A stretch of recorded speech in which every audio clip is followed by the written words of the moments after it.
Donc pour cette deuxième présentation de l'après-midi, j'ai le plaisir d'accueillir François Chastanet. Pour ceux qui connaissent qui ont déjà plongé dans le graffiti, je pense connaissent bien son travail. Donc François Chastanet, pour t'introduire, donc tu es architecte, designer graphique et dessinateur de caractère, cofondateur de l'atelier Typomorpho basé à Bordeaux et professeur du département design graphique de l'Institut supérieur des arts et du design de Toulouse, l'ISDAT. Tu as écrit 3 livres, un sur le Cholo Writing, le Pitachao et le Dishu, voilà, c'est ça. Il mène actuellement une recherche au sein de l'école pratique des hautes études, en co-tutelle avec la NRT, donc l'école nationale de recherche typographique. Et je lui passe la parole maintenant. Yep, ça marche. Bonjour, merci à tous les courageux d'être venus. Ça fait plaisir de voir du monde en conférence. D'habitude, on parle devant peu de gens, ça fait plaisir de voir autant de personnes. Donc merci Simon pour l'invitation, merci au Campus Fonderie de l'Image pour avoir rendu possible ce partage des boulots entre nous, se croiser, c'est important. Je vais essayer de vous présenter un peu 3 blocs cet après-midi, à savoir une espèce d'état des lieux de mes recherches en cours, des projets récents en tant que designer et un petit aperçu de ce que je fais en tant qu'enseignant dans le champ du dessin de caractère. Donc la lettre ligne, pour moi, c'est le fil rouge aujourd'hui et cette manière de penser qui ne fait pas forcément, qui ne va pas forcément de soi dans le monde de la typographie, largement influencée par la calligraphie, et on pense plutôt en termes de surface. Donc je vais essayer de vous montrer ces différentes facettes. Donc comme vient de le dire Simon, voilà, la plupart des gens me connaissent pour mon travail documentaire, travail photographique, travail d'analyse, aussi via des diagrammes architecturaux, etc. C'est une série que je produis donc 2007-2009, 2 bouquins assez rapprochés, hein, sur les graffitis de Sao Paulo et sur Los Angeles. Puis un tout petit peu plus tard, un bouquin à propos des pratique éphémère calligraphique dans l'espace public en Chine. Et après 2013, je fais une pause assez longue parce que aussi c'est une réalité dans le métier de chercheur indépendant. Souvent peu de retours, beaucoup de conférences, etc. Peu de moyens. Donc je fais une assez longue pause dans ce travail-là pour me concentrer sur mon travail de designer graphique, de commande, et je me réattelle, on va dire, à ce travail-là aux alentours de 2018-2019, je commence à refaire des articles et voilà. Mais il y a eu une pause de presque une dizaine d'années dans ce travail. Et cette année, j'ai eu l'agréable surprise en fait d'avoir pu être réédité. Donc le bouquin sur Cholo Writing qui est sorti il y a 15 ans donc c'était 2009, est ressorti cette année. C'était un bouquin qui commençait à devenir assez rare, et ça a été un gros boulot de l'année dernière. Et cette nouvelle sortie m'a permis enfin, après 15 ans, de retourner à Los Angeles et de produire des nouvelles images. Voilà le bouquin recto verso, la couverture, première et quatrième de couve. Et voilà, c'est ce qui est important aussi ici, c'est que il y a tout un dialogue à travers l'histoire, d'aller-retour entre la typographie et la question du geste à différentes époques. Et c'est ce qu'essaie de faire cette couverture en choisissant un caractère qui s'appelle le Wallo de Rudolf Corr, qui est une rotunda, et qui renvoie donc à l'histoire de ces graphies si spécifiques à Los Angeles.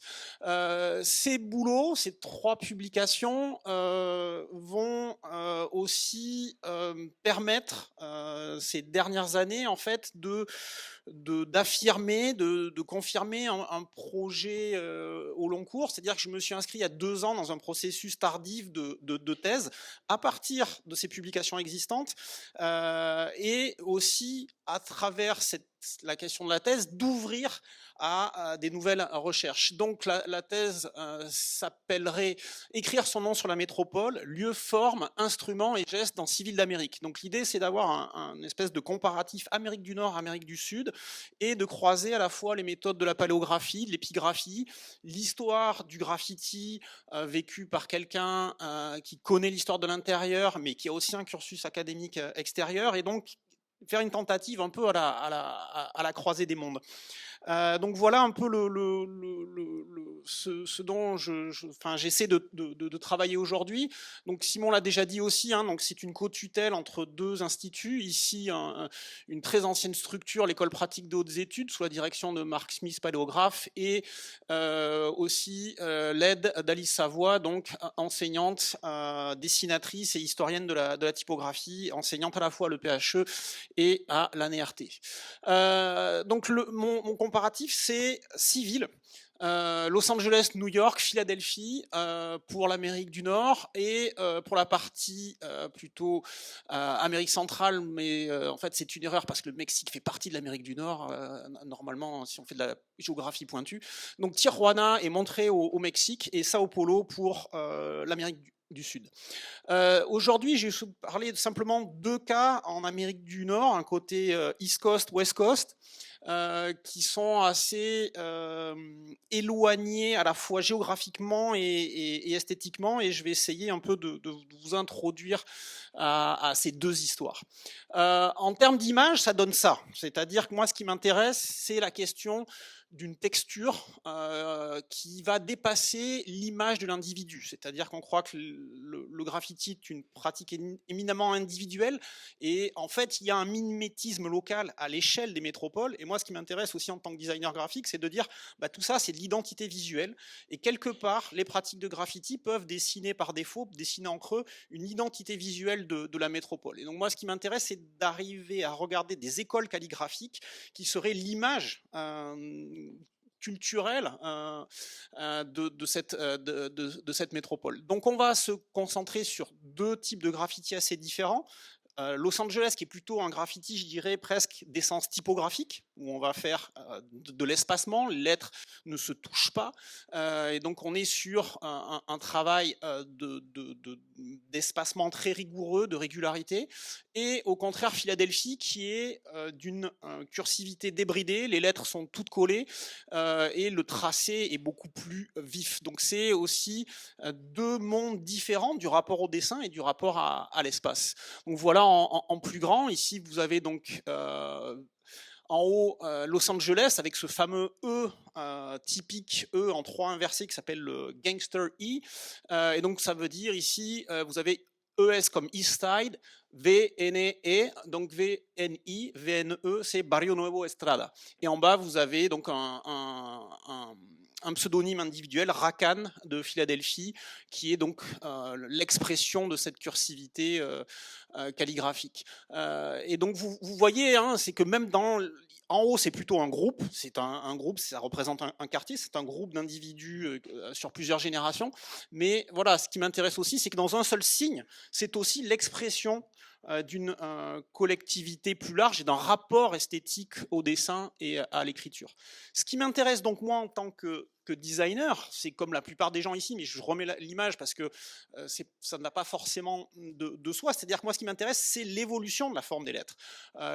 Comment les formes apparaissent. Ici vous avez une image de Hans-Edouard Meyer, c'est une image qu'il présentait à ses étudiants, de cette évolution de la capitale vers la minuscule, cette espèce de critère essentiel qui est la rapidité d'exécution dans l'évolution de nos formes. Et tout vient de la capitale qui évolue lentement sous l'effet de la vitesse. Pareil, un autre personnage important dans aussi la prise de parole, je dirais, des designers, c'est Gerrit Nurdzij, qui nous dit une histoire de l'écriture est une histoire des formes et non pas une histoire du sens. Et donc ça c'est très important parce que ça permet de légitimer sa parole en tant que designer, de dire qu'il n'y a pas que l'histoire de la littérature, l'histoire du sens, l'histoire du contenu de l'écriture, de la transmission, mais que la forme elle-même est un sujet acceptable. Et donc cette citation m'a permis en fait de débloquer et d'assumer comment dire, ma parole en tant que designer. En tant que designer, en tant qu'architecte, j'ai une relation spécifique à l'espace, à la composition, qu'un sociologue ou un anthropologue n'ont pas forcément. Et donc ça me semble très important. Et Nurdzij présente aussi, lui, de la même manière qu'Hans-Edouard Meyer, ce rapport à la vitesse. Il nous dit, voilà, l'histoire de l'écriture, finalement, est faite d'accélération et de décélération, de moments où on va accélérer le tracé et à partir de la nouvelle forme créée, on va la figer et ça va donner une nouvelle esthétique. Et on va voir ce phénomène qu'il appelle de ups and downs, comme ça. Et donc, il propose ça au niveau formel et informel. Et donc, toujours le moment informel vient faire évoluer la forme qui va se figer et après qui est construite, etc. etc. Et donc, c'est un des schémas peut-être les plus, moi, qui m'a le plus convaincu sur l'évolution des formes. Et donc, moi, je me place clairement dans cette idée-là, de dire, ben, moi, mon travail, c'est d'étudier le moment cursif du XXe siècle, le moment informel cursif du XXe siècle, propre au XXe siècle. Souvent les typographes ou les historiens de la typographie vous proposent une histoire du geste qui va s'arrêter à la Renaissance et vous n'avez pas grand-chose en général à vous mettre sur la dent dans les manuels après cette époque-là. Et c'est pour ça aussi que je suis très content de travailler avec Mark Smith, parce qu'il s'attelle lui-même à aussi une histoire de la calligraphie, notamment française, après l'apparition de l'imprimerie. Et donc mon travail, il est là dans cette idée de dire quels sont les outils typiques du XXe siècle, en quoi le stylo bille et la bombe dans la disparition de la friction avec le support d'écriture est essentiel dans cette évolution des formes, et comment on va traduire en partie des formes du passé avec des outils qu'on pourrait appeler omnidirectionnels. Des gens comme Nicolette Gray ou Gunnlaugur Briem parlent de all direction tools. C'est ça, c'est cette idée que la friction disparaît, et qu'est-ce qu'on fait avec cet outil qui est libre par rapport à des outils qui ont toujours été, les formes de notre écriture ont toujours été façonnées par rapport à la friction du support. Et donc Los Angeles est une expression assez évidente de cette question-là, de produire une esthétique filaire à partir des formes du passé. Donc une gothique hispanique, filaire suburbaine, par et pour le quartier. Donc là on est au début des années 70, j'ai eu la chance de pouvoir récupérer une archive photographique d'un photographe amateur qui a publié ses archives sur Flickr en 2007, et c'est ça qui a lancé en partie ma recherche sur Los Angeles. Je l'ai très vite contacté et j'ai pu en fait bénéficier de ce fonds photographique pour publier mon propre ouvrage. Et ces photos sont remarquables de par leur évidence et leur frontalité. Elles sont un outil vraiment très utile pour l'amateur de lettres, et donc c'est assez rare en fait d'avoir une pratique comme ça photographique, calme, frontale, un peu comme le ferait parfois un Walker Evans. Très souvent les photos n'ont pas cet aspect frontal qui nous permet, nous, spécialistes de la lettre, de travailler. Et donc je suis retourné dans le même quartier en 2008 pour essayer de voir si les formes étaient stables dans le temps ou si elles évoluaient. Ici, on est dans l'immédiat downtown, dans le sud, la première ceinture du sud de Los Angeles, avec donc le BS, ça veut dire barrio, et S comme street, donc Street Saints, barrio, Street Saints, blocks. Et donc on peut voir à cette époque-là, encore en 2008, une très grande qualité calligraphique dans la rue, où le squelette même, on voit qu'il est imprégné d'une lettre gothique. Là vous avez Southside Quarentas, donc c'est le gang de la 40e rue, qui indique avec une flèche vers le bas qu'il contrôle précisément ce territoire. Il y a cette idée d'un ici et maintenant, dit à la fois par le choix de la forme calligraphique, et c'est un graffiti territorial, c'est pas un graffiti qu'on dirait Old City, c'est vraiment, ça marque un quartier. Ici, un quartier, un des premiers barrios très anciens, qui existe depuis les années 20 ou 30, le barrio Big Hazard dans East LA, dans un project. Et je vous montre ce quartier-là parce que c'est un endroit où la qualité calligraphique s'est largement maintenue. Vous voyez dans ce rapport filaire, dans ce dessin avec un outil de tracé extrêmement pauvre, vous voyez une bombe de peinture très basique. Et malgré le côté basique même, vous voyez ici, c'est plutôt une bombe même de traçage au sol, je pense fluo, qui est utilisée sur un mur horizontal. J'ai pu, grâce à la promo de l'ouvrage, retourner en 2024 à Los Angeles et j'ai continué, vous voyez, à voir ce même type d'attitude, une attitude filaire assez simple. Et par contre, j'ai commencé à observer ce que je n'avais jamais vu en 2008, c'est-à-dire la plupart des pratiquants, les calligraphes spécialisés dans chacun des gangs Chicano, parce qu'il faut savoir qu'il y a des gens dont la fonction dans le gang, ils ont une fonction de scribe dans le gang, ont commencé à changer d'outils, à utiliser les outils, je dirais, du graffiti de type new-yorkais contemporain, ce qu'on appelle des fat caps, c'est-à-dire des buses de diffusion qui permettent à faire des traits beaucoup plus larges, que je n'avais pas du tout vu en 2008, alors que les fat caps existaient déjà. Donc on voit que les membres des gangs Chicano qui pratiquent du graffiti ont vu l'évolution du graffiti de type new-yorkais et l'impact que ça a pu avoir sur l'espace public à Los Angeles. Ils ont, je pense, senti qu'ils perdaient du terrain en termes de visibilité et se sont eux aussi appropriés ces outils qui sont des outils produits par le monde du graffiti. Ce sont des bombes faites par soit la marque Montana Espagne ou Montagna Allemagne, qui proposent des outils par la communauté du graffiti pour les graffiteurs, donc des bombes très haute pression qui permettent de faire des très larges traits, notamment avec des capes biseautées. Donc on voit qu'ici que le gang Big Hazard a totalement pris en charge une nouvelle échelle d'écriture, et j'étais très étonné en fait de découvrir ça, parce que ces outils existaient presque déjà il y a une quinzaine d'années, et ils n'étaient pas du tout pris en charge par les communautés de gangs Chicano. Et ça donne des choses remarquables sur le plan de l'espacement, de l'invasion de l'espace, une intelligence de l'invasion de l'espace qu'on retrouve rarement. C'est-à-dire ici qu'on voit qu'il y a une pensée du spacing, de l'espace, de la régularité, aussi d'une espèce de lettre qui viendrait tendre un carré. Et il y a ce fameux gangster E qui se maintient aussi quel que soit l'outil. J'attire votre attention sur le tout petit signe qui est là.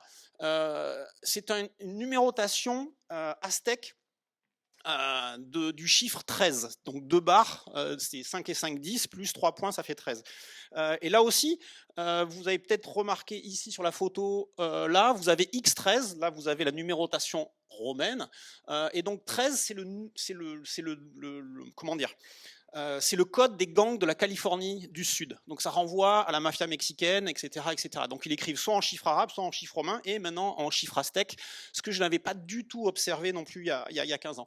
Donc sur ce cas d'étude, je suis très content parce que je peux bénéficier de 3 archives photographiques assez approfondies. Un autre quartier très important dans l'histoire de Los Angeles, Dogtown, qui est pareil, probablement le premier barrio, c'est-à-dire le premier gang qui au départ mêlait des Mexicains, des Irlandais et possiblement aussi des Russes, qui est aujourd'hui un gang uniquement mexicain, mais ces gangs n'ont pas une histoire que Chicano. Et donc c'est des quartiers que je n'avais pas pu documenté il y a 15 ans et que j'ai pu, grâce à notamment l'apparition du métro récente à Los Angeles et un vieux vélo, parcourir toutes ces ruelles cachées à l'intérieur des quartiers suburbains. Et ici, vous avez un gang qui s'appelle East Side Clover Street. Donc vous avez ce signe qui remplace donc le clover, le trèfle en français.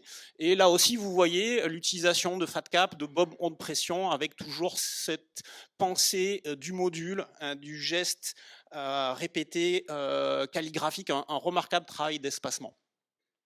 Et donc, mon travail, il est là, c'est-à-dire j'essaie de replacer ces formes dans l'histoire plus large de l'écriture.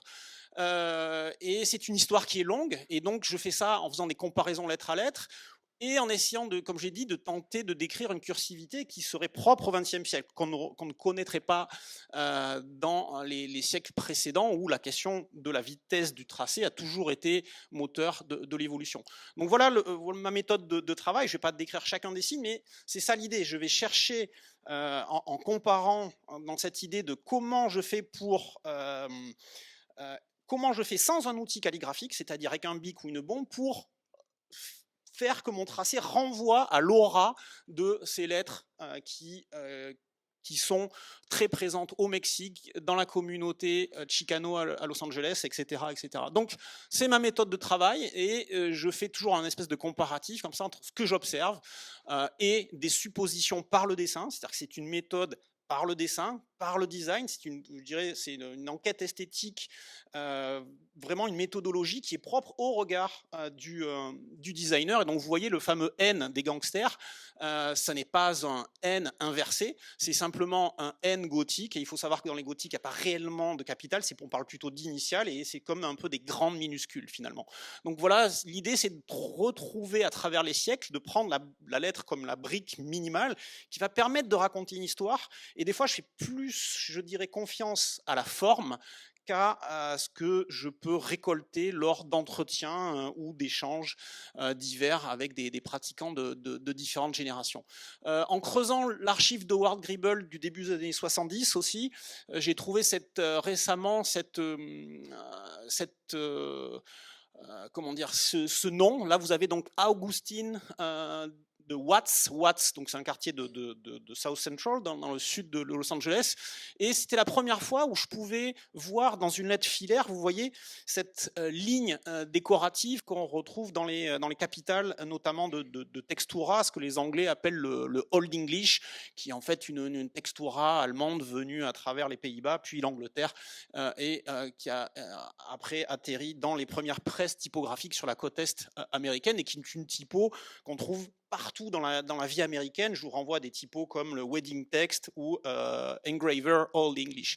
Et donc là, on voit vraiment que ce travail est un travail, je dirais, conscient, qu'il y a une vraie culture calligraphique dans ces communautés. Ce n'est pas du vernaculaire, c'est pas juste des adolescents qui font 3 gribouillis sur un mur, contrairement à ce que veulent renvoyer les gens qui regardent ces pratiques. C'est-à-dire qu'il y a plus de culture calligraphique dans ces communautés que dans la plupart de la civilisation. Et ils sont capables de parler donc de l'évolution des formes, comme on pourrait le faire dans certains cercles de paléographes de la Sorbonne, où c'est ce que j'aime, que je me plais à croire. Et c'est vrai que j'ai eu des discussions assez incroyables à des endroits où je ne m'y attendais pas du tout. Donc voilà mes différentes hypothèses. J'ai toujours plusieurs hypothèses, pas une hypothèse unique de dessin. C'est-à-dire que dans certains manuscrits, vous pouvez trouver déjà des gothiques rotunda en forme de 3 inversés. Mais moi, je pense beaucoup plutôt pour cette forme-là, c'est-à-dire un E classique qu'on retrouve dans la plupart des gothiques, et qui serait comment dire, adapté au bic et avec un tracé de plus en plus rapide. Vous voyez, le nombre de gestes pour tracer ce signe se réduit. Et j'étudie aussi ça à l'intérieur même de la graphie de Los Angeles, où on voit des signes anciens, où on retrouve ces 3 temps séparés du ductus, pour aller à un moment donné vers 2 puis un seul geste pour dessiner ce signe. Et c'est beaucoup plus ce genre de choses qui me semble plausible dans l'apparition des formes. La question aussi de la transmission des modèles m'intéresse beaucoup. Et aujourd'hui, dans le graffiti des noms, c'est YouTube qui est en général le principal lieu de formation. Et j'ai pu trouver cette vidéo assez rare où on voit un pratiquant, il y en a beaucoup, qui montre en fait comment écrire à la manière de Los Angeles.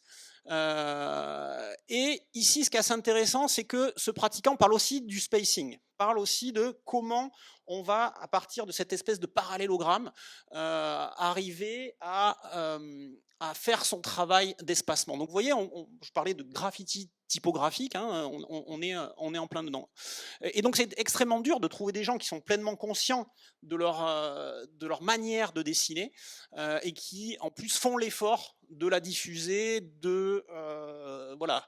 Donc là, vous voyez, il explique les contreformes intérieures, comment il fait son spacing, etc., etc. Il y a tout un travail en 2 couleurs avec un Sharpie, alcool et un crayon pour pour expliquer à sa communauté comment tout cela fonctionne. On va passer donc à Philadelphie, qui est donc, je dirais, esthétiquement un peu l'anti-modèle de Los Angeles. Et donc, on va parler à Philadelphie de Philly Hands, hands comme hand style. En anglais, le mot hands renvoie aussi à un style calligraphique. Avoir une bonne hand, ça veut dire avoir une bonne maîtrise calligraphique. Et Philadelphie, c'est un peu la ville qui a disparu des radars dans une cartographie du graffiti américain. C'est un peu mon travail actuellement, d'essayer de remontrer l'importance de Philadelphie dans cette cartographie américaine et de montrer cette question que Philadelphie est la ville de la cursivité extrême. Souvent, chez les pratiquants, Philadelphie est appelée Whip City. Donc, je vais essayer de vous définir ce qu'est le whip. Donc, le whip, c'est un peu comme le fouetté, hein, comme en danse ou en boxe ou encore en cuisine. Hein, vous voyez, le fouetté, la rapidité du geste. Et à Philadelphie, les choses commencent plutôt milieu des années 60, comme à New York, c'est-à-dire par un graffiti de gang, là aussi, sectorisé dans des quartiers, et peu à peu, le graffiti devient un espèce de jeu autonome qui va se dissocier des gangs. Donc là, vous voyez ce qu'on appelle des gangster prints. Ce sont vraiment du graffiti de gang avec des numéros de rue. Vous voyez le nom des rues, Oxford Gang, Popa 20G, donc c'est le gang de la 20e rue, etc., etc. Et donc peu à peu, cette chose-là devient une pratique de l'individu qui, même à Philadelphie, c'est les gens, pour arriver à se sortir des gangs, pratiquent du graffiti sans la partie, on va dire, contrôle physique du territoire, ce qui est resté à Los Angeles, mais qui a disparu à New York et à Philadelphie. Donc là, vous voyez que tout est en place, ce style de Philadelphie, avec ces formes, ce qu'ils appellent des plateformes, c'est-à-dire que c'est comme ça qu'ils appellent les sérifs, les empattements, sur une forme super compacte, super étroite. Et je voulais aussi vous montrer ça, c'est-à-dire que la spécificité de Philadelphie, c'est que c'est une ville qui s'est construite sur son réseau de trams et de trolley, et non pas sur son réseau de métro. Il y a 2 lignes de métro à Philadelphie. Le métro a été peint, beaucoup moins qu'à New York, et il a été effacé très rapidement, et la personne de la municipalité de Philadelphie qui a réussi à effacer tout le métro de Philadelphie a été engagée par les autorités de la MTA, Metropolitan Transit Authority à New York, pour nettoyer le métro de New York, et ils ont réussi dans les années 80. Et donc tout est basé donc sur ce qu'ils appellent routing, c'est-à-dire faire les routes basées qui sont suivies par les trolley. Donc les trolley sont peints, les murs visibles depuis le trolley sont peints, etc., etc. Donc c'est comme ça que ça a commencé, et vous voyez que tout le système esthétique de cette lettre condense, qui là aussi va flirter avec un squelette gothique, est déjà en place. Donc moi je viens en 2023, très loin de cette histoire, et une des choses qui me frappe le plus, c'est le processus de gentrification en cours, de bulles immobilières qui se met en place, et d'énormes constructions à Philadelphie. Philadelphie devient une espèce de banlieue à web designer de New York. Donc c'est une ville extrêmement pauvre qui est en déclin économique très marqué depuis les années 50, une désindustrialisation massive. Et donc aujourd'hui, il y a une bulle immobilière qui se met en place, et cela donne énormément de bâches dans le centre-ville qui sont comme des espèces de pages sombres comme ça, qui sont pris d'assaut par les graffeurs locaux. Donc là, vous avez notamment à droite Balboa, qui renvoie donc au fameux Rocky Balboa de Philadelphie, où tout le monde vient se prendre en photo devant la statue de Rocky Balboa, devant le musée d'art de Philadelphie. Personne ne va au musée, tout le monde vient faire un petit selfie devant Rocky Balboa. Et donc je me suis amusé comme ça à recomposer une image de la ville, en croisant différents lieux, en essayant de recomposer des continuités à partir des bâches. Donc ça, c'est un trick visuel sympathique, mais voilà, j'ai ouvert d'autres séries. Donc voilà ce qu'on appelle des tall hands, extrêmement cursifs. Vous avez Drama et Nox. Et à côté, vous avez donc WP, donc ça veut dire West Philly. Au milieu, vous avez un W qui veut dire Wiz. Ils marchent ensemble et ils font partie du même groupe, DHS, Dope Handstyle. Le programme est simple. Donc vous avez comme ça des espèces de joyaux cursif, calligraphique, c'est l'image du nom, mais je ressens une réelle émotion esthétique quand je vois ces signes, et je pense que tout mon travail essaie de partager et de faire comprendre en quoi c'est une calligraphie contemporaine tout à fait acceptable, respectable, et qu'on doit étudier précisément, c'est-à-dire qu'il y a un réel engagement dans le dessin. Là, j'aime beaucoup aussi cette photographie. Donc, je vous parle de vitesse depuis le début. Donc, vous voyez, il y a quelqu'un dont c'est le pseudonyme à Philadelphie. Regardez, là, on est sur une craie grasse qui vient tracer sur un mur. Regardez la qualité des jointures. Le S se fait en une ligne, et à partir du P, on enchaîne jusqu'au deuxième E. Et la barre qui vient faire les deux E s'enchaîne, pareil, ce qu'on dit dans le langage graffiti, en one line pour dessiner le D. Donc les tall hands, c'est fait aussi pour couvrir beaucoup de surface. Keylon ici. Ici, vous avez même des gens ici, c'est Aviz, qui vient, c'est peut-être un des rares qui va faire un travail aussi là aussi de spacing, mais très différent de ce qu'on peut observer à Los Angeles. Vous voyez, il y a une espèce de très grande énergie dans l'exécution, un espèce de penché, on dirait italique, classique, mais ce travail de spacing, les lettres ne se touchent pas à part quelques ligatures, notamment dans le A et le V. Et voilà le même Aviz qui exécute ce qu'on appelle un wicket. Un wicket, c'est une espèce d'exagération extrême de l'écriture, et ça, vous pouvez le voir uniquement à Philadelphie. Donc le wicket est la fierté absolue de Philadelphie, et ça donne des formes vraiment remarquables qui sont très dures à décrypter. Ici, vous avez maze et DA. La forme à droite, c'est juste un D et un A. Et je vous montre cette série de camions parce que les camions sont un des rares objets urbains, on va dire, non effacés. Chaque quartier a ses camions abandonnés. Les murs, même de maisons abandonnées, sont repeints sous les 8 heures. Et très souvent, les camions sont une cible de choix. Ici, vous avez Waco, dans un wicket au fat cap. Donc c'est très dur de dessiner très rapidement quand on a un fat cap. Et là, ce qui est assez intéressant aussi, c'est que vous voyez, la bombe, elle coule et elle rajoute un effet général à la lettre. Donc, c'est une ville avec une culture comme ça autarcique du signe, qui ne s'est pas du tout mélangée avec New York, qui s'est stabilisée dans une forme très différente, alors qu'il y a eu des liaisons entre Philadelphie a influencé New York. Je n'oserais pas vous dire qui de Philadelphie et de New York a commencé en premier, parce que on ne sait pas, il n'y a pas suffisamment de sources. Chaque ville dit qu'elle a commencé en premier, mais voilà, moi, ce qui m'intéresse, c'est comment les styles se sont stabilisés dans le temps comme deux systèmes esthétiques totalement différenciés. Donc là, vous avez GA en bleu encore et Rame en noir. Et là, je vous mets une série sur le GA, ce qu'ils appellent un stamp, donc comme comment dire, comme un timbre-poste, c'est la forme que vous faites le plus souvent, c'est-à-dire la forme qui va définir votre identité graphique par défaut, parce qu'il faut savoir qu'à Philadelphie, pour être respecté en tant que writer, vous devez maîtriser à minima 3-4 styles. Et le stamp est votre marque principale. Donc regardez cette qualité de tracé.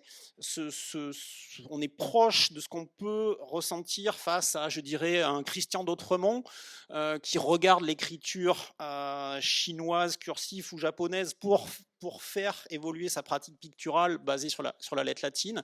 Regardez cette répétition. Enfin voilà, moi c'est ça aussi mon travail, c'est par la photographie fixe, frontale, partager cette émotion que j'ai réellement face à un signe. Donc, je vous en mets plein. Et celui-là, c'est peut-être le plus fou de Die que j'ai pu, ou cette idée de whip, de fouetter, où vous voyez que le tracé du bas disparaît. Voilà, un petit zoom. Et ce qui me semble aussi important de dire à tout le monde, c'est qu'il faut se confronter à l'échelle réelle de ces signes. Il faut faire un travail en immersion, il faut physiquement se confronter à ces signes et pas uniquement faire un travail d'archives photographiques, etc. Il faut y aller sur place, il faut faire des schémas sur place, il faut ressentir la chose. Et très souvent, en fait, sur ces pratiques-là, les archives sont insuffisantes et moi, comme d'autres, on est obligé, en fait, finalement de créer son propre corpus.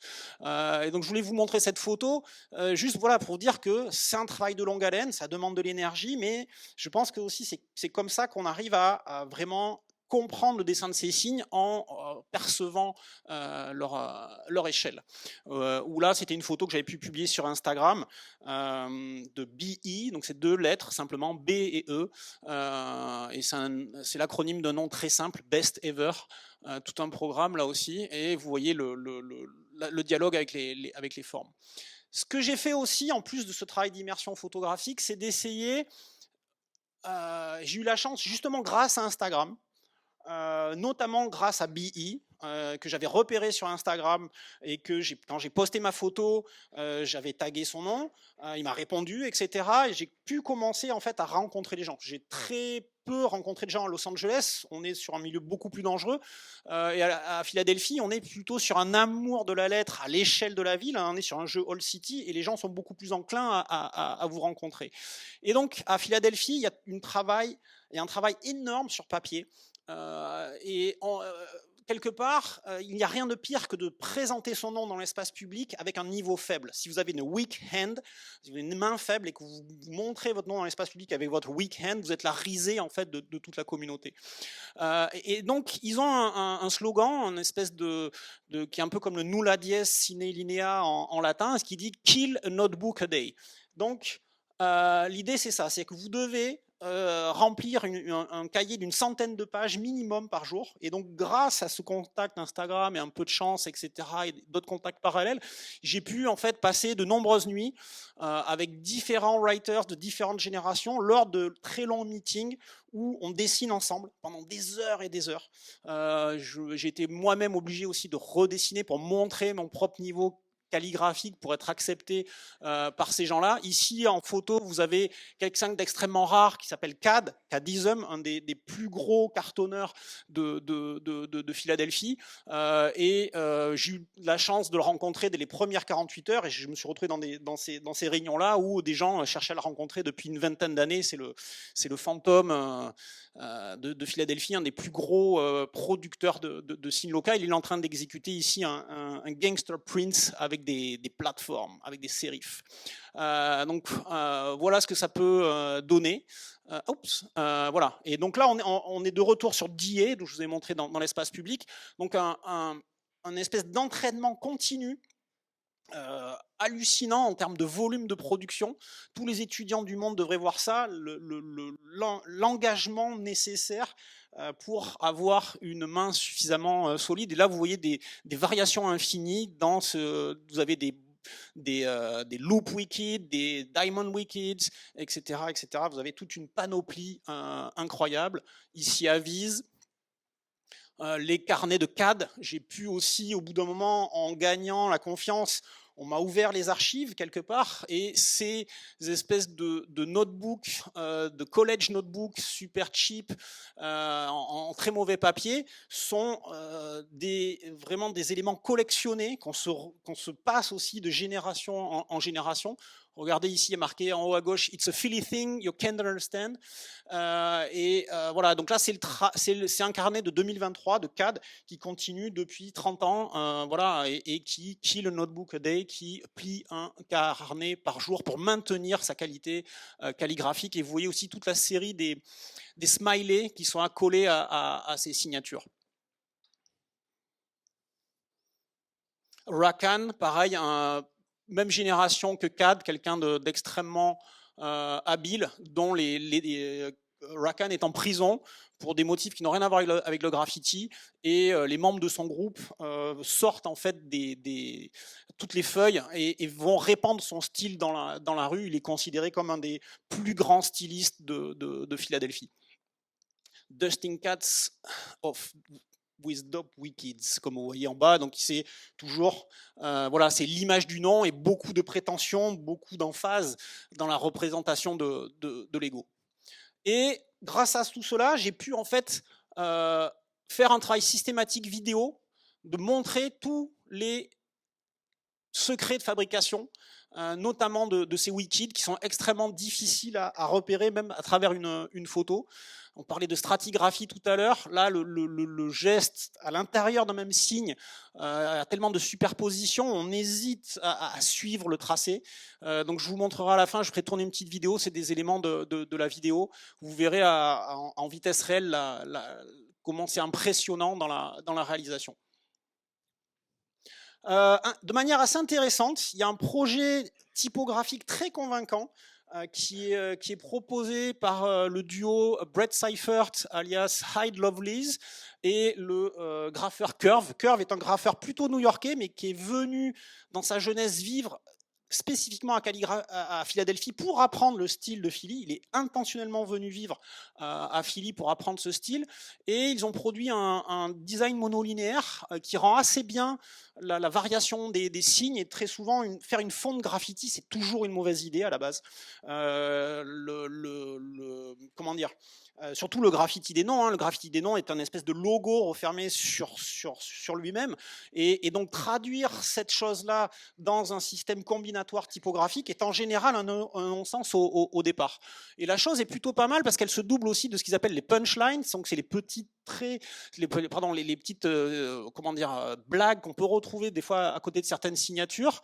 Et voilà ce que ça peut donner d'écrire un nom en condense monoline avec un système beaucoup plus lisible de capital qui irait avec. Donc là, vous voyez par exemple Bahamadia, une rappeuse de Philadelphie. Si vous n'avez jamais écouté Bahamadia, allez-y, ça vous fera des vacances de l'autotune. Voilà, c'est produit par DJ Première et c'est une des premières femmes rappeuses d'importance, je dirais. Voilà, et donc c'est juste pour vous dire, voilà, pour une fois, je trouvais que c'était il y a beaucoup de fontes graffiti qui ne fonctionnent pas. Et je trouvais qu'il y avait un côté assez honnête dans aussi ce respect d'un design monolinéaire pensé par le squelette. Compréhension du ductus, revivre les gestes d'écriture. Ça, c'est ma méthode. C'est-à-dire, le ductus, c'est quoi? C'est le nombre, l'ordre, la direction des traits, des mouvements nécessaires pour réaliser un signe. Et donc cette école, hein, tout le monde en a parlé ce matin, c'est une école finalement très française. Jean Malon, qui a beaucoup fait pour la reconnaissance de l'importance du ductus, toute sa pensée par l'animation didactique, etc. C'est une école très française. Cette question de comment les formes apparaissent dont j'ai parlé tout à l'heure, c'est quelque chose qu'on ne retrouve pas forcément dans les différentes écoles paléographiques. Et donc, de manière assez inconsciente, hein, je pense que tous, on est voilà, des continuateurs à notre échelle de Jean Malon, un peu sans le savoir, parce que c'est les rares images qu'on a pu glaner. En général, tout le monde a vu cette couverture intérieure de Jean Malon dans le recueil d'articles de l'écriture publié au CNRS en 1986. Ce qu'on connaît moins, et j'ai de la chance parce que personne ne l'a montré depuis ce matin, c'est un film de Jean Malon qui n'est pas donc le Ductus, qui est un film qui s'appelle tout simplement La Lettre et qui était un film de promotion pour un caractère de la fonderie Peignot.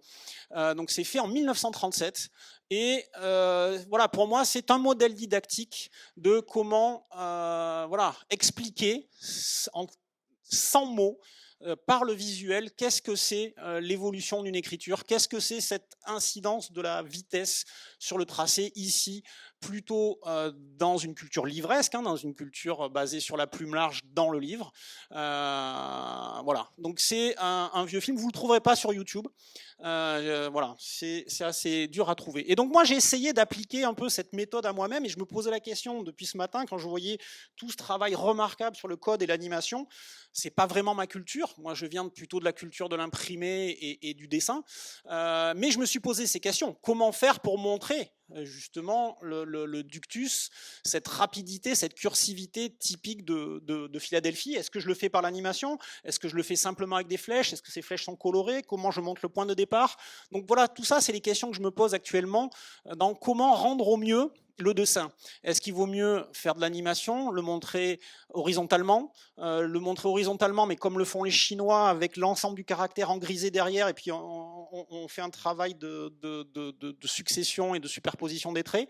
Voilà, la question est ouverte, et peut-être mon modèle le plus intéressant, je dirais, c'est celui-là. C'est celui sur... L'idée, c'est de comparer avec les pratiques du citoyen lambda qui viendrait écrire une lettre. Donc là, vous voyez un A typique de Philadelphie. Donc vous voyez, pour dessiner un A, je vais employer probablement 2 gestes avec un levé de stylo que moi aussi j'ai montré avec une petite flèche en pointillé. Et le style de Philadelphie, en fait, n'est qu'une exagération de cette logique quotidienne. C'est-à-dire que Philadelphie vient solidifier et montrer ce que quand nous on lève la main, les gens de Philadelphie gardent la main sur le papier. Et donc c'est une espèce d'exagération et d'aller au bout de la logique de cursivité qui est déjà compris, qui est déjà interne au signe. Voilà le même travail sur le E. Il y a plein de manières différentes de dessiner le même E. Les 3 E que vous avez à gauche, ben, c'est 3 gestes différents. Voilà, j'ai essayé de montrer ça à l'intérieur de comment, à Philadelphie, finalement, chacun des E que nous, on peut dessiner avec un bic, comment l'exagération de la cursivité a pu donner des ligatures internes très intéressantes. Et on retrouve là aussi le E en forme de 3 inversé qui est le plus rapide à dessiner, avec toujours ce mouvement, vous voyez, on appellerait ça en anglais une downstroke, c'est-à-dire un trait qui descend systématiquement, et cette downstroke permet de donner comment dire, un alignement vertical, horizontal, c'est-à-dire qu'on commence toujours par un petit trait descendant pour se rassurer la main, et après on part dans le signe. Et donc ce début de downstroke, ce début de ce léger trait vers le bas, permet en fait d'aligner tous les signes. Et vous voyez le E, lui, commence tac, comme ça, au contraire horizontalement, et revient sur lui. Il y a toujours ce petit mouvement de retour en arrière qui correspond finalement à la deuxième figure que j'ai pu montrer ici. Bon, plein de lettres, et j'ai travaillé aussi certains ligatures spécifiques qui m'ont donné du fil à retordre, notamment vous voyez la liaison KA que j'ai été obligé d'ouvrir parce qu'en fait les traits sont tellement superposés que ça pose des problèmes de représentation assez complexes. Voilà, donc j'en suis là de mes réflexions, et c'est vrai que d'avoir vu tout le travail notamment de Félix Farjas ce matin, voilà, je me suis dit que j'avais une chouette commande à lui faire. Et que voilà, il y a dans cette idée de partage. Moi, l'idée, c'est d'aller vers une espèce d'ergonomie du graffiti des noms et de créer finalement une bibliothèque de gestes. Est-ce qu'il vaut mieux le faire par le print, par une image fixe pour une diffusion la plus aisée sur une feuille de papier? Est-ce qu'il faut le faire les deux? Voilà, j'en suis là, et c'est vrai que effectivement, merci à Simon de cette invitation, parce que je pense que tout le monde travaille un peu sur les mêmes choses, et on n'a pas forcément l'occasion de comparer les approches de chacun. Une citation que je voulais vous mettre pour montrer mes boulots perso rapides, c'est une citation d'André Leroi-Gourhan. André Leroi-Gourhan, c'est un anthropologue français qui a écrit un bouquin qui s'appelle Le geste et la parole, et donc le tome numéro 2, c'est Mémoire et rythme, et il parle de cette perte de la perte de la découverte manuelle aujourd'hui dans nos sociétés. Donc c'est une citation qui date du milieu des années 60, qui prophétise un peu notre l'état de notre société aujourd'hui, la perte du geste, le geste d'écriture qui disparaît notamment, et plus largement ce geste artisanal qui disparaît et qui nous coupe d'une possibilité d'innovation esthétique au niveau individuel. Et cette phrase, en fait, je l'ai beaucoup utilisée dans des conférences, des articles, etc. Et j'ai été invité donc dans une exposition au printemps dernier par Le Bel Ordinaire, donc qui est un centre d'art contemporain et de design, qui est un des rares lieux dans le sud-ouest de la France à avoir une programmation de design graphique récurrente. Il y avait un commissariat donc de la Maison des Éditions pour l'exposition Lettres d'amour, et il y avait donc des lieux qui étaient proposés à différents designers. Et dans ces lieux, donc, il y avait la médiathèque centrale de la ville de Pau. Et ils avaient le bouquin d'André Leroi-Gourhan dans leur mur. Et je me suis dit, voilà, il faut essayer, à mon échelle, de faire une invitation aux lecteurs, aux visiteurs de cette bibliothèque. Et donc, voilà ce que ça donne. C'est-à-dire que souvent, en tant que designer graphique, je suis architecte de formation, etc. En général, j'ai plutôt une attitude, je dirais, une attitude assez construite dans ma pratique de design graphique, avec des utilisations typographiques, en utilisant le principe de construction d'une façade, donc souvent des approches aussi modulaires qui sont liées à l'industrie du bâtiment, des choses comme ça. Et pour une fois, j'ai pu revenir vers le geste et essayer de par rapport à tout ce que j'ai pu observer sur le terrain, que ce soit à Sao Paulo, à Los Angeles ou à Philadelphie, d'essayer de moi-même répondre aux mêmes questions. Comment écrire vite, écrire grand, écrire partout, c'est-à-dire à n'importe quelle échelle. Et l'idée aussi, c'était de faire un clin d'œil aux avant-gardes où très souvent on avait dans cette évolution de l'écriture le refus des capitales qui est un gimmick aussi visuel typique du XXe siècle, hein, où je pense à des expérimentations de Chichol dans son alphabet modulaire où il n'y a que des minuscules, ou Otto Leicher qui n'utilise souvent dans des mises en page que des minuscules. J'ai essayé d'appliquer cette chose-là à moi-même et de faire une minuscule de titrage architectural, donc un modèle calligraphique pour le titrage architectural en minuscules. Et l'idée, c'est d'avoir des initiales larges, c'est-à-dire qu'il n'y a pas de spacing. Ces initiales larges en fait me permettent de, pour aller vite, enlever le spacing, et c'est l'élasticité de la largeur de ces initiales qui me permet de caler la longueur de la bannière. Donc on est sur chaque niveau fait 35 mètres de long, c'est 13 mètres, 9 mètres, re 13 mètres, c'est en U. Et voilà, je voulais partager les esquisses, c'est un peu comment j'avais bricolé tout ça. Comment faire rentrer une phrase, comment la découper, comment faire rentrer tout ça dans 105 mètres d'inscription divisé sur 3 niveaux. Et donc, comment vous faites pour vous caler via des plans, etc., caler votre rapport au corps avec ces rouleaux de papier qui font exactement 1 mètre de haut, via des plans, des esquisses, des maquettes, essayer aussi de prendre en charge la question de la contre-plongée, qu'on va voir le truc depuis la première fois qu'on voit vos signes, c'est depuis le bas du patio, etc., etc. Et donc malgré tout le travail de précision sur ce travail d'élévation et de plan, ça n'a jamais tout à fait fonctionné, et il a fallu donc trouver aussi comment tracer en amont. Je n'ai pas d'atelier, je travaille chez moi, je suis comme tout le monde avec son petit laptop dans sa cuisine et dans son petit bureau. Et donc j'ai dû trouver un lieu qui me permettait de traiter cette question-là. Je suis allé visiter énormément de différents lieux abandonnés et j'ai eu la chance de trouver un lieu avec des fenêtres, avec un cadre métal sur lequel je pouvais aimanter mon rouleau. Et donc là, vous voyez, je me suis créé aussi tout un système avec une tringle à rideau et un bout de bouchon de tube pour pouvoir dévider un dévidoir vertical de rouleau.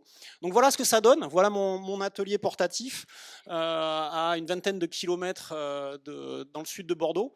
Voilà ce que ça donne pour arriver à traiter ces échelles-là sans travailler sur place. Donc tout a été réalisé en amont. Et il n'y a que à ce moment-là, là vous voyez, c'est la fin de la longue citation, et, il a fallu passer par l'épreuve du réel et de travail à taille réelle pour être sûr de ce découpage. Et donc ça a été énormément de tentatives ratées. Je pense que pour arriver à faire 105 mètres acceptable, j'ai dû faire 800 ou 900 mètres de rouleau de papier.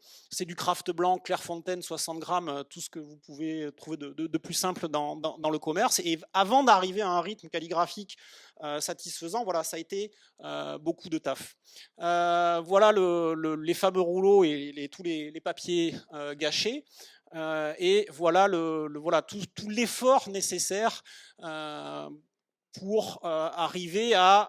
C'était un coup de chance, hein, c'est-à-dire que l'épaisseur des plateaux faisait exactement 1 mètre. Donc ça correspondait au rouleau de papier blanc qu'on trouvait dans le commerce. Et à cette occasion, en fait, j'ai proposé donc au lecteur une petite... Yes. Alors, est-ce que vous pouvez distribuer les petits papiers jaunes si ce n'est pas déjà fait? Tu dois être assis dessus, peut-être, Camille? Yes. Et voilà, donc en fait j'avais proposé en fait le modèle calligraphique, un espèce de petit livret A4 explicatif avec le modèle fait pour le bic et bombe de peinture, qui était le roi Gourand, tout un espèce d'effort pédagogique pour parler de la question de la forme des lettres. Donc je m'étais dit peut-être je vais diffuser le PDF, mais en général aujourd'hui les gens ne partent plus avec des éléments en papier, ça traîne par terre, ça disparaît. Les gens ont des PDF plein leurs ordinateurs qu'ils ne regardent plus, et je me suis résolu en fait à simplement balancer en ligne via Instagram ce modèle de lettres. Et ce qui m'intéressait pour la première fois, c'est de passer d'une ambition de type designer qui va créer un outil à diffuser un modèle gestuel, et c'était la première fois que je faisais ça cette année. Donc vous voyez, c'est un espèce de motif très rapide qui est basé sur un geste basé sur la courbe naturelle du bras qu'on va venir répéter. La plupart des transitions horizontales se font au tiers supérieur de la lettre, et beaucoup aussi de lettres commencent par le bas, notamment le X. J'alterne avec des choses, il n'y a pas systématiquement une attaque de trait allant vers le bas, qui est le geste des fois le plus simple, le plus naturel. Le bic et la bombe permettent de commencer une lettre par le bas, et de nombreuses personnes font ça. Donc voilà quelques petits zooms. Et tout ça, vous le retrouvez donc sur le compte Instagram Ductus21. Et donc le projet Apo, c'est peut-être voilà, c'est la partie visible émergée de l'iceberg, d'un travail que je fais depuis 3-4 ans, grosso modo depuis le Covid, où à longueur de journée, on nous parle de société post-Covid, de nouveaux paradigmes, etc. Mais la bétonisation et l'urbanisation peu réfléchie continue. Donc je me suis amusé en fait à utiliser ce qu'il y avait peut-être de meilleur dans la question du graffiti des noms pour le réinjecter via ce modèle dans une pratique de combinatoire, de simplement écrire des slogans simples et répétés dans l'espace public. Donc voilà ce que ça peut donner. Et je travaille uniquement avec des pigments de terre. Pas de peinture, c'est juste des pigments de terre ou du blanc de meudon mélangés avec de l'eau et appliqués avec des sprays pompes géants. Ici, vous avez une intervention dans le cœur de la forêt des Landes qui parle de monoculture en tant qu'insulte à la nature, toute cette culture du béton vert et de la forêt artificielle qui est la plus grande forêt d'Europe. Voilà mon petit travail, voilà mon kill notebook a day personnel pour maintenir mes, je dirais, capacités de dessin. Donc là, vous pouvez voir monoculture, insulte à la nature. On est sur, je dirais, 500 mètres de long dans ces eaux-là, en mode super Tour de France.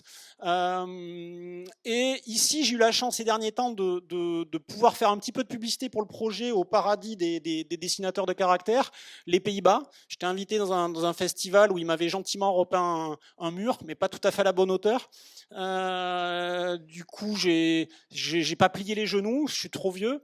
Donc j'ai continué sur ma hauteur, et donc c'est juste un appel à aller sur Ductus21, et le modèle s'appelle Minusculis Monumentalis. C'est un clin d'œil à la Capitalis Monumentalis romaine, hein, bien sûr, qui est un modèle uniquement en capital. Donc moi je fais un clin d'œil à ça dans la partie minuscule, et ça dit donc align lowercase for large scale writing, et j'ai oublié le C dans scale, bien sûr, et j'ai réussi à le rentrer, mais ça fait un copyright pas forcément super. Voilà, donc un projet difficile à montrer. Et ce qui m'intéressait aussi, c'était dans cet acte un peu comme ça de repasser tout ce que je trouve stéréotypé, inintéressant dans le graffiti. Voilà, je me suis amusé à écraser toutes les pièces d'un Hall of Fame qui reproduisent une image new-yorkaise qui, à mon sens, a perdu tout sens aujourd'hui dans l'espace public européen, pour essayer de proposer un autre modèle. Et voilà ce que ça peut donner. Voilà mes outils. Je suis devenu un grand collectionneur d'outils de jardin. J'ai quasi fini. Je finis juste ces petits projets rapido. Voilà des outils aussi qu'on peut adapter sur n'importe quelle bouteille PET, Coca-Cola ou autre. Et je travaille aussi avec des outils classiques du graffiti. Hein. Ici, on est à Paris. Donc, Paris, c'était vraiment la capitale de l'utilisation de ces shoe shine markers, comme on dit en anglais. Donc, en français, on parle de banane ou de kiwi. Et voilà ce que j'ai pu faire. C'était aux dernières élections. Voilà, pareil, proposer des recouvrements d'affiches qui parlent de fuite en avant et de déni global en 2022. Il me semble qu'en 2024, on est toujours dans la fuite en avant et le déni global, quelles que soient les questions. Donc voilà un peu la pratique. Ce qui est intéressant, c'est que là, c'est pareil, c'est un format 70-100 que je plie en 4. Donc c'est les plis du format qui me permettent d'avoir la régularité. Voilà le tracé à l'acrylique, et je fais la même chose sur un support de glisse supérieur, à savoir les vitres des magasins abandonnés. Pareil avec le même outil, le Baran, et ici du blanc de Meudon. Donc on est sur un graffiti un peu comme le rassemblement anti-publicitaire, qui propose des actions anti-publicité, mais avec une peinture, le blanc de Meudon, simplement de la poudre de craie mélangée avec de l'eau, qui n'est pas répréhensible en fait sur le plan légal. Donc on est sur du graffiti pas vraiment politique, mais qui essaie de dire quelque chose, et pas de rapport à l'illégalité si jamais il y a une altercation avec voilà, les gens en charge du contrôle de l'espace public. Voilà, 9 langues fumeuses. Donc j'espère que j'aurais pas trop utilisé de novlangue pour vous présenter tout ça. J'espère que vous aurez un petit peu appris quelque chose, et la troisième partie, on la fera pas, ou on la fera sur un laptop autour d'une bière. Merci beaucoup.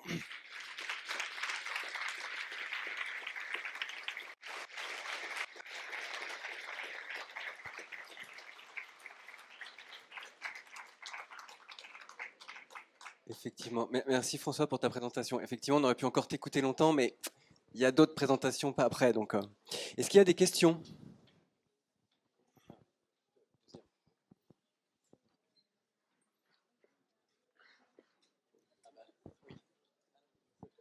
Bonjour, je voulais savoir, on a remarqué en comparant que les écritures de Los Angeles et de Philadelphie, Los Angeles est beaucoup plus horizontal, un peu avec une volonté de dominer totalement la ville et prendre tout l'espace public, tandis que le style à Philadelphie, c'est beaucoup plus étroitisé. Et je voulais savoir justement d'où venait cette influence, si c'était les supports, si c'était purement esthétique. En fait, c'est lié à une lente évolution, et aussi le fait que c'est assez tentant de croire par rapport à l'architecture de Philadelphie. Alors là, je mets du Los Angeles en même temps, mais c'est la contradiction. Mais voilà, à Philadelphie, il y a des énormes hangars. Mince, comment on coupe le son? Mettez le son à 0. Il faut que je coupe ici.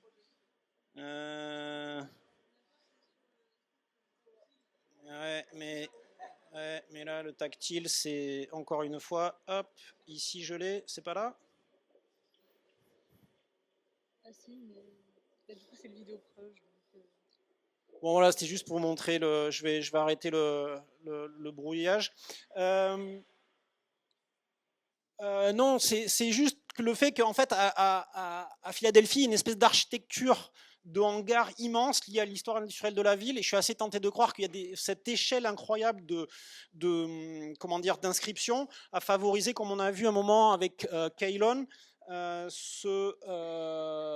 comment dire, d'arriver à optimiser les surfaces finalement. L'optimisation des surfaces, je pense, essayer de couvrir un mur, comme on dirait, en top to bottom, cette qualité de tag to bottom qui est très observable à Philadelphie et pas forcément ailleurs. Voilà, il me semble que c'est une des possibilités pour cette étroitisation. Et à chaque fois, quelle que soit la taille du support, hein, on le voit ici sur Speed ou là, on essaie de maximiser la surface d'inscription dans ce rapport cursif. Donc je dirais que c'est une espèce de condense cursive verticale, une espèce d'upright cursive, comme on dirait en anglais.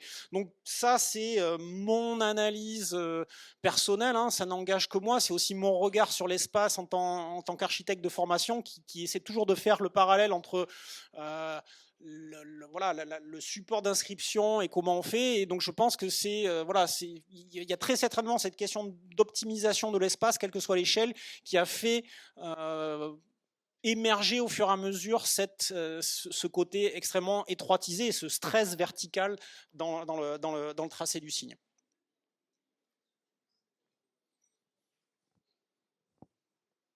Bonjour François. Yeah. Pour un moment, tu posais une question qui était comment mieux représenter le ductus par une animation, etc., ou par une typo, etc. Il y a un format typo qui a été créé par le studio et la fonderie Underwear, tu connais peut-être, qui mettent en place la grammatographie, qui permet de faire dans un fichier typo de la lettre animée qui s'écrit d'elle-même. Donc ça peut être la solution. En fait, j'allais pas vraiment en parler, mais un peu le montrer dans ce qui est aussi le détour du format OTF SVG, où le SVG permet de rentrer des questions d'animation, de dégradé, de couleurs. Moi, j'ai beaucoup utilisé ce format-là OTF SVG pour faire notamment de la typo filaire. Ici, ce travail-là, je le réalise dans Glyph. C'est pas sur Illustrator, donc j'essaie aussi de proposer. Je me sers de l'outil typographique dans son lent travail de constitution de bibliothèque de gestes. Et c'est vrai que je connais ce projet-là, c'est plus par manque de temps et de prendre à la fois en charge le travail d'analyse, de relevé photographique, de classement, etc. Et effectivement, c'est ce que j'ai dit à un moment, c'est-à-dire que par rapport à ce que j'ai vu ce matin, je pense qu'il y a moyen de rentrer en contact avec les bonnes personnes aujourd'hui pour justement aller plus loin et amener ce format-là. Donc effectivement, il y a de l'animation qui est possible. On peut faire une typo animée grâce au TF-SVG. Et voilà, donc ça, je regarde ça, mais c'est... voilà, on ne peut pas couvrir tous les champs. Je pense couvrir déjà pas mal d'aspects du boulot. Et donc, c'est un appel à toutes les bonnes volontés. Merci. Alors, je prends une dernière question que j'ai vu une main levée là-bas.